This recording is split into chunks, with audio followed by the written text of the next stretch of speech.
Once upon a time, there were 4 little rabbits, and their names were Flopsy, Mopsy, Cottontail, and Peter. They lived with their mother in a sandbank underneath the root of a very big fir tree.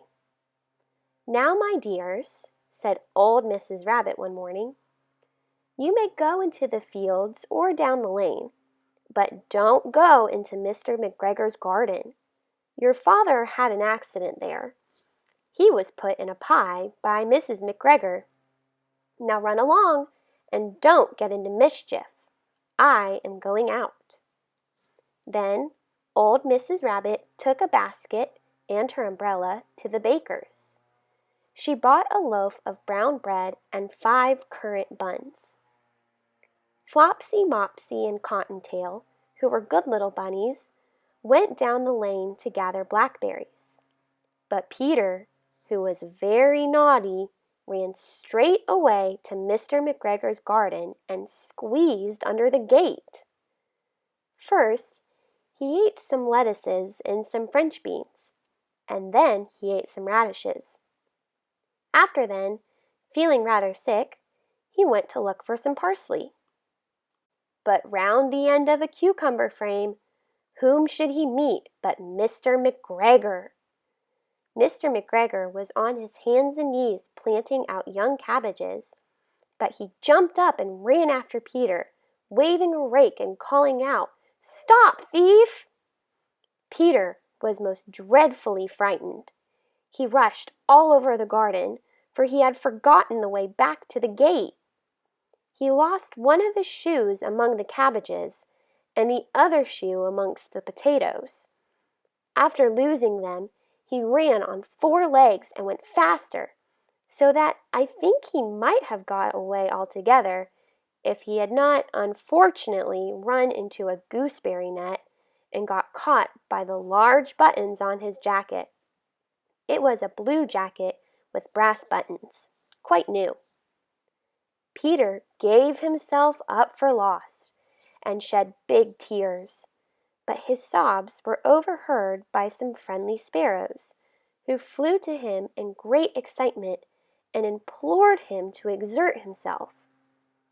Mr. McGregor came up with a sieve, which he intended to pop upon the top of Peter, but Peter wriggled out just in time, leaving his jacket behind him, and rushed into the tool shed and jumped into a can.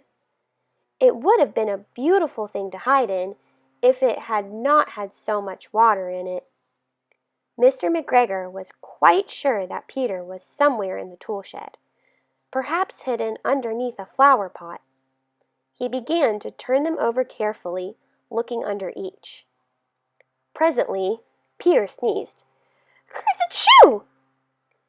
Mr. McGregor was after him in no time, and tried to put his foot upon Peter, who jumped out of a window, upsetting 3 plants. The window was too small for Mr. McGregor, and he was tired of running after Peter. He went back to his work. Peter sat down to rest. He was out of breath and trembling with fright, and he had not the least idea which way to go, although he was very damp with sitting in that can. After a time, he began to wander about, going lippity-lippity, not very fast, and looking all around. He found a door in a wall, but it was locked, and there was no room for a fat little rabbit to squeeze underneath. An old mouse was running in and out over the stone doorstep, carrying peas and beans to her family in the wood. Peter asked her the way to the gate, but she had such a large pea in her mouth that she could not answer. She only shook her head at him. Peter began to cry. Then he tried to find his way straight across the garden, but he became more and more puzzled. Presently, he came to a pond where Mr. McGregor filled his water cans. A white cat was staring at some goldfish. She sat very, very still, but now and then the tip of her tail twitched as if it were alive. Peter thought it best to go away without speaking to her. He had heard about cats from his cousin, little Benjamin Bunny.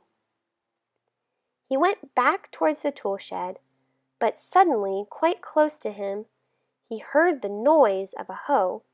Scritch, scratch, scratch, scritch. Peter scuttered underneath the bushes. But presently, as nothing happened, he came out and climbed upon a wheelbarrow and peeped over. The first thing he saw was Mr. McGregor hoeing onions. His back was turned towards Peter, and beyond him was the gate.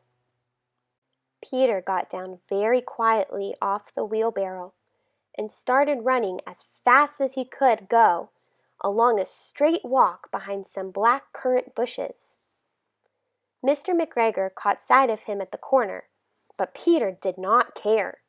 He slipped underneath the gate and was safe at last in the wood outside the garden. Mr. McGregor hung up the little jacket and the shoes for a scarecrow to frighten the blackbirds. Peter never stopped running or looked behind him till he got home to the big fir tree.